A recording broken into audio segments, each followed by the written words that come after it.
एक समय की बात है, एक शानदार महल के साफ सुथरे पर ठंडे शाही बगीचे में 10 साल की राजकुमारी लीला बैठी थी। भारी रेशमी पोशाक में लिपटी वह शाही जीवन की सख्ती और रोक टोक से ऊब चुकी थी। तभी सुबह की पहली किरणें फूटी और हवा में एक कोमल चमक के साथ एक सुंदर चमकती हुई परी इलारा प्रकट हुई। सुप्रभात पिया, इलारा ने प्यार से कहा। तुम ऐसी लग रही हो जैसे पूरी रात काम कर रही हो। लीला ने आ भरते हुए जवाब दिया। हाँ, लगभग वही। मैं सीख रही थी कि एक ऐसी बैरोनेस के लिए शिष्टाचार कैसे करना है जिससे मैं कभी मिली ही नहीं।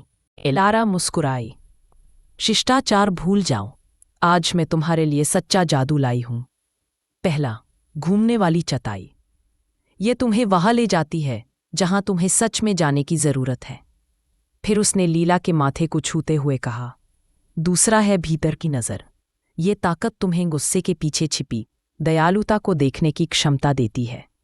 लीला की आंखें चमकीले रंगों से फैल गईं। अंत में इलारा ने एक छोटा मखमली थैला दिखाया जिसमें 3 बीज हल्की चमक रहे थे।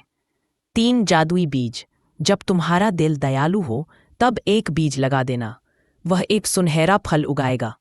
आखिरी अपने लिए रखना, उसे तब लगाना जब तुम विश्वास करो। उसी पल महल की खिड़की से शाही दासी ग्वेने यह सब देख रही थी। ईर्ष्या से भरी उसने तुरंत राजा को सब बताने के लिए लिखना शुरू कर दिया। अगले दिन लीला सिंहासन कक्ष में राजा मार्कस और रानी लिलियन के सामने खड़ी थी। राजा ने गुस्से से कहा, लीला, ग्वेन हमें यह क्या बेकार की बातें बता रही है। जादू भविष्य की रानी के लिए ठीक नहीं है। रानी लिलियन ने चिंता जताई। हमें डर है कि तुम्हारा फायदा उठाया जाएगा। हमें जादू सौंप दो। लीला की आवाज कांप रही थी। नहीं, बीज एक वादा है। लीला ने एक बीज निकाला और तुरंत पास के गमले में लगा दिया। उसकी आंखों में अटूट विश्वास के आंसू थे। राजा, रानी और ग्वेने देखते रहे। कुछ नहीं हुआ। ग्वेने ने दबी हंसी हंस दी। लीला ने आंखें बंद की और भीतर की नज़र पर ध्यान दिया। उसने राजा की ओर इशारा किया। पिताजी, मुझे आपके गुस्से के पीछे डर का रंग दिखाई देता।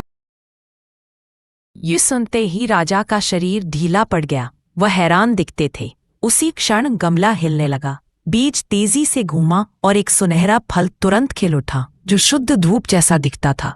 राजा मार्कस ने फल को छुआ और धीरे से कहा, मेरी प्यारी बच्ची, मुझे माफ कर दो। ग्वेने हाफ उठी, शर्मिंदा होकर। लीला ने अपनी भीतर की नज़र से ग्वेने में केवल अकेलेपन का रंग देखा। लीला ने कहा, यह सुनहरा फल तुम्हारे लिए है ग्वेने। जब तुम दयालुता में विश्वास करने का निर्णय लो तब इसे लगाना। ग्वेने ने शर्मिंदा होकर फल ले लिया। राजा और रानी ने प्यार से लीला को गले लगा लिया। कहानी की सीख। सच्ची दयालुता उपहार की कीमत में नहीं होती, बल्कि देने वाले के दिल के विश्वास में होती है।